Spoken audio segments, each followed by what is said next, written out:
Folks, we're going to move right along in the program here, and I want to take a moment to go back to last year, and our next conversation is going to be about HackZurich from last year. Fire the video.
For a conversation from last year's winners of HackZurich, please welcome Ferdinand and Kevin to the stage. Guys, come up here. Good to see you.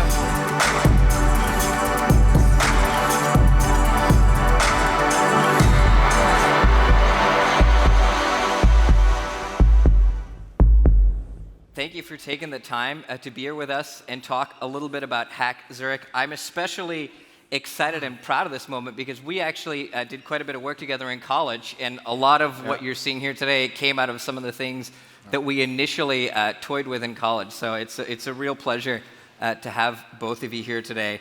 And I want to just start off with a little bit of a personal introduction from each of you. Maybe give me just a couple of words about your background and where it started. So Ferdi, I'll give you this one to kick off. Yeah, sure. I'm Ferdinand. I came here 9 years ago, actually, to start my master's. I think semester started this week, so pretty much exactly 9 years ago. Yeah. Then I stayed for a PhD. Then I basically entered the world of data science and AI and worked as a senior data scientist for 2 and a bit more years. And then last year, Kevin and I decided to go to HackZurich together, and that's basically where it then started with the company that we are now building together. Mm-hmm. And how do you guys know each other, actually? Yeah, so we met at ETH, so we studied together there. And really, I think we met on the very first day, and immediately knew that, we're on the same wavelength. So 9 years later, and a lot of projects and video projects jumping from bridges into water from 10 meters. We knew. Okay. It's the united craziness, right? Exactly. I definitely know that from the college days. We're not going to mention that. This is on tape. But folks, I think you said you wanted to go to HackZurich, and when we were talking about this, you had initially a different idea that you wanted to work on together, right? So how did that switch happen to what it is now? And we're going to get into what it is in a second. But how did that process happen for you guys? Yeah, so the initial idea was actually to automate meeting notes in corporate meetings. And however, a couple of days later, I was listening to this podcast episode from A16 and Z about podcasts, so a podcast about podcasts. And they were talking about all of these problems that I've had for many, many years. And this, together with what we've been talking about these note-taking in corporate meetings and our AI background, it just became obvious that, like, A, all of these problems it's a big problem. B, AI will fundamentally change how we interact with spoken audio and podcasts.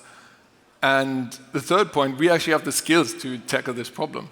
So we said, okay, let's change it and do something with podcasts at HackZurich. It makes sense, and I feel like a lot of corporate meetings often feel like podcasts. You know, I think that's a point I think a handful of people at least can relate to. And so you did this at HackZurich, and you ended up winning last year. By the way, congratulations! I just want to say, they were really a kick-ass team. what was your key takeaway? I mean, winning, is one part, but where does winning HackZurich take you from, oh, this was a fun weekend and this was a great idea, to, you know what, let's turn this into a company? Yeah, I would say it's important to not have this as the end goal and to go to HackZurich just because of that.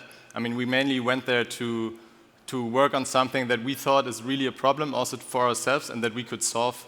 And we just never had the time because we were both working 100%. And I think you need to be passionate about the problem you're working on.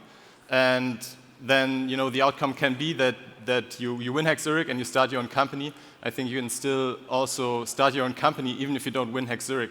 So for us, that was never actually the goal, and we were, to be honest, a bit surprised that we won because there are so many great projects. And I can recommend everyone to just participate because it's a super nice atmosphere.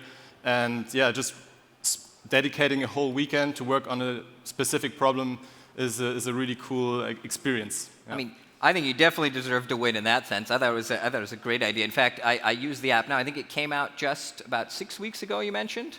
Yeah, 4 weeks ago. 4 weeks ago, yeah. Yeah.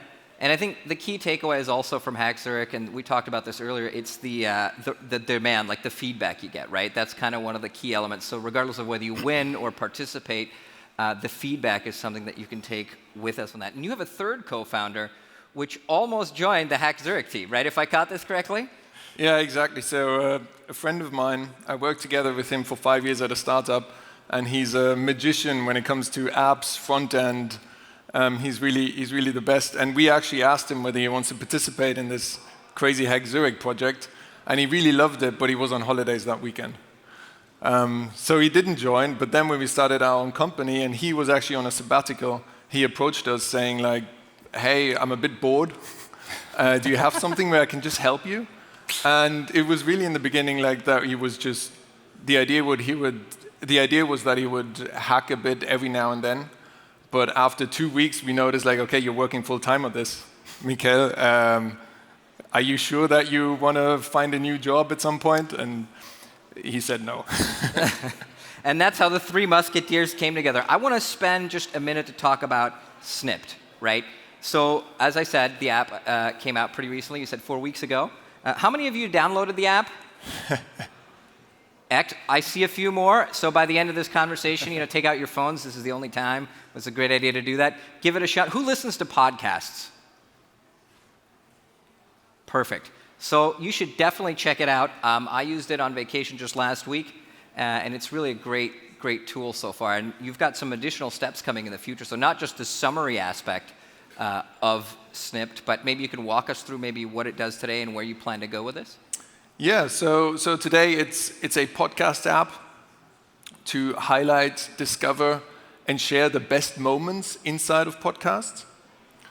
Meaning, now when you come across an episode that sounds interesting, instead of having to listen to the full 45 minutes, or in my case, often 3-hour-long episodes, you can jump directly into the moment that interests you. And every time that you hear something that you like or it inspires you, you want to share it with someone, maybe a colleague at work in your innovation hub, you can just press one button and our AI will determine the best start and end point for this moment to capture the entire context. It will generate a title for it such that you can easily find it again and generate a summary that you can export to your notes. So even if you're on the bike, you hear something you like, one tap, you can also do it with your headphones and you have it saved. And this is basically where we are today. And the future, of course, an app like that, it's never finished. The future lies really in discovery. So in the future, you will be able to open up our app, and if yesterday there was a podcast episode released, 3 hours long, Elon Musk talking about 50 different topics, we will immediately recommend to you the 5 minutes where he talks about how to implement innovation in a large corporation. And I think that's a great value to add in there, because I know I've shared a lot of podcasts with friends, and they're like, yeah, of course, I listen to it. But let's be honest, how many times have you done that? Like, you've gotten a podcast, you're like, yeah, of course, I've listened to it. And you kind of scroll through it, you're done in 3 minutes, but you're like, I sent you a 4-hour podcast. You said you listened to it, it's been 25 minutes. I mean, somebody's either invented time travel or clearly, something has not quite worked out the way they've said to do it. So I think you're definitely onto something there. And what are the future steps in terms of the company going forward? So you guys are 3 currently, growing. How's the user growth so far? I mean, the first 4 weeks is obviously a start. Are you happy so far? Yeah, we are super happy. We still have a lot of room to grow. Let's put it this way. So right now we're still very focused on users that want to use this highlighting, and we have an integration with a second brain app. It's called Readwise, and we get a lot of users through that integration right now. Our biggest market is the US, and yeah, so every day we have new users. So we have a good growth path now to also improve the product. So we get a lot of feedback from these users because they really want to use the app, and they give us a lot of their opinions of what could we add or what could we improve. And yeah, that's really great. So right now we are 3 of us, and yeah, we also expect to expand the team soon. So yeah. Yeah, we're looking for a head of growth and community and another full stack developer. So if you are interested or know somebody, get in contact with us. Yeah. And I think, for the user count, if even half of you just download the app today and install it, I think we can get a nice little bump in there just from the past half hour. So I think that'd be great. Folks, thank you very much. I am super proud to see you guys win HackZurich and build this out into a company, especially given the past and everything. I'm just super happy to see this come out. Guys, thank you very much for being here and sharing the story. Big round of applause. Thanks. Thank you. Freddie, Kevin, thank you. Hey, congrats. Come on. Well done, Ferdy. Very well.